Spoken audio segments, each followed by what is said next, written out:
छतरपुर में एक, उस जमाने में जब हम नए नए दरबार में बैठते थे तो छतरपुर में एक सरदार जी दिल्ली से आए जो वर्तमान में कनाडा में रहते हैं। तो किसी ने बताया कि यहां बगल में एक गांव है छोटा सा गड़ा, गड़ा गांव में एक छोटे से बच्चे को हनुमान जी की कृपा है। ऐसा लोग बोलते ही रहते हैं। ऐसा सुनकर के वो सरदार जी हमारे पास आए।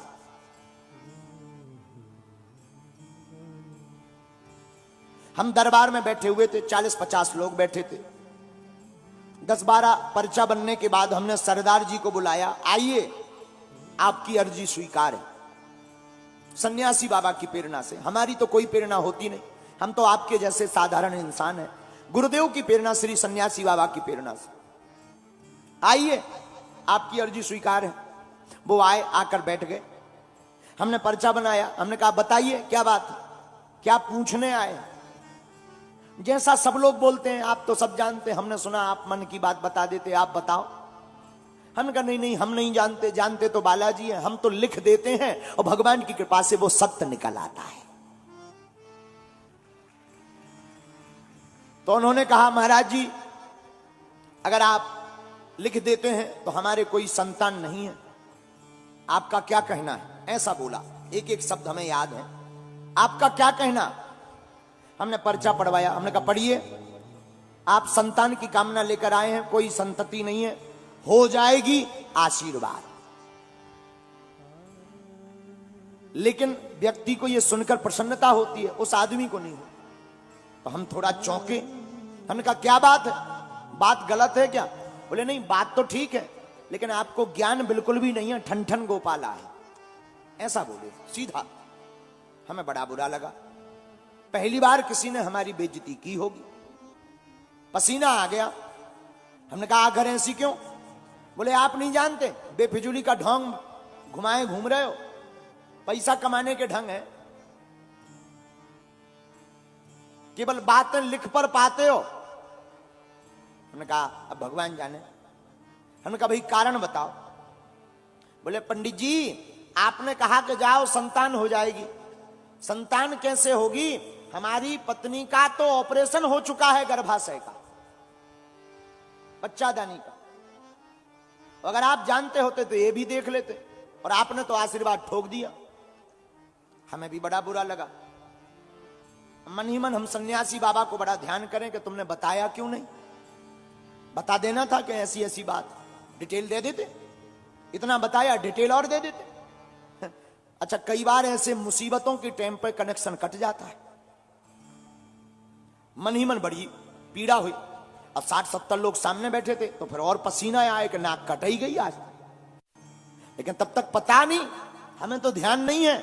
भीतर से हुंकार सी भरी, जा कह दिया कि तेरे घर पुत्र होगा और 2018 के पहले होगा तो होगा, बस। उसने वो पर्चा लिया और ऐसा एक टेबल रखी थी, टेबल पे रखा। बोले तुम नहीं जानते ठन ठन गोपाला, दें बड़े चलो, चिल्लाते और ऐसा कह के चला गया। 2-3 दिन तो हम अपने गुरुजी से बड़ा नाराज रहे। और हमारी जिंदगी का पहला चमत्कार था ये, आपको हम आज संस्कार टीवी पे बता रहे हैं। हमारी जिंदगी की विचित्र घटना यही थी सन्यासी बाबा की, और हनुमान जी की प्रत्यक्ष महिमा हमने यही देखी। वो तो चले गए।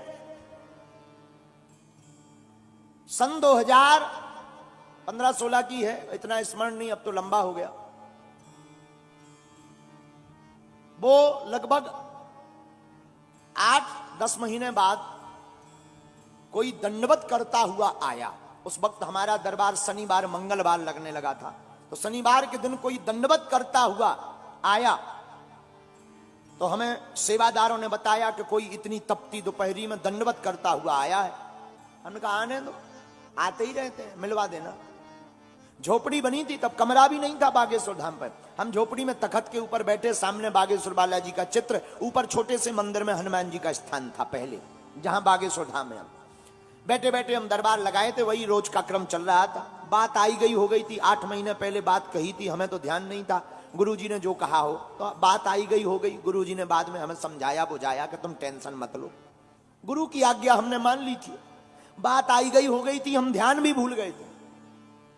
लेकिन वही सरदार जी 4-5 अपने परिवारजनों को लेकर के आए और उनके साथ में एक बड़े स्पेशलिस्ट डॉक्टर, आंखों में आंसू भरते हुए रोते हुए बोले, गुरुजी आपने हमें पहचाना? हमने कहा हमने पहचाना, आप हमको उल्टा सीधा बोल करके गए थे जिनका गलत पर्चा बन गया था। आंखों से झरझर आंसू बहते हुए फबक फबक कर रोने लगे और जमीन पर सिर पटक करके हाथ फटकारने लगे। बोले, गुरुदेव हमें क्षमा कर दो। और हम बड़े आश्चर्य में हैं, डॉक्टर को हम साथ लेकर आए, हमारी धर्म पत्नी 4 महीने से गर्भवती है।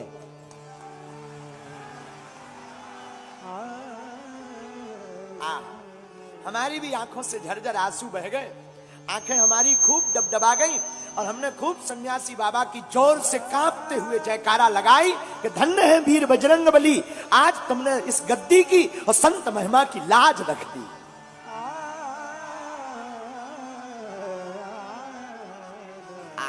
बिल्कुल सत्य घटना हम आपको बता रहे हैं।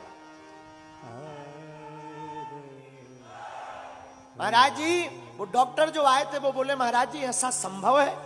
हमने कहा तुम डॉक्टर हो, तुम बताओ, हमें तो कुछ पता नहीं है, हम तो कह देते हैं, बाकी करने वाले वो बैठे हैं। महाराज आपको सुनकर बड़ा आश्चर्य लगेगा, भगवान की कृपा से 2017 में ही उसको पुत्र रत्न की प्राप्ति हुई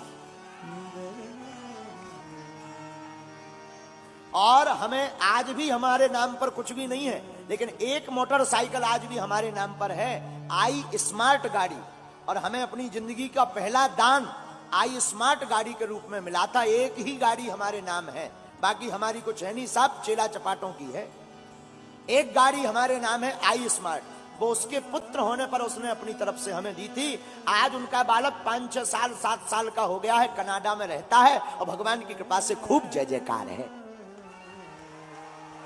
उसके बाद फिर पूरे क्षेत्र में चहुदिश चर्चे चले, बातें चली। तब हमने एक दिन अपने गुरुदेव से पूछा कि हे गुरुदेव, उसके तो गर्भाशय नहीं था, क्या संतान संभव है? बोले, बेटा भजन में बहुत ताकत है, अगर नाम कीर्तन बहुत ज्यादा हो तो हनुमान जी बस में हो जाते हैं, और बस में हो जाते हैं तो उन्हें कृपा लाज रखनी पड़ती है, भक्त की जबान को पूर्ण करना पड़ता है, ये भगवान का दायित्व है। इससे हमने मान लिया कि बसत्व नाम की सिद्धि से इंसान तो छोड़ो, अब आप देवताओं को भी नाम जप करके बस में कर सकते हैं। ये 2 प्रत्यक्ष प्रमाण से सिद्ध होता है कि हनुमान जी ने वसत्व नाम की सिद्धि का प्रयोग बहुत बार किया, और वसत्व नाम की सिद्धि प्रत्येक प्राणी को बस में करने के लिए है। इसी के साथ हनुमान जी की यह 8 सिद्धियां पूर्ण होती हैं। और 2 मिनट हम लोग इसी चौपाई को फिर गाते हैं।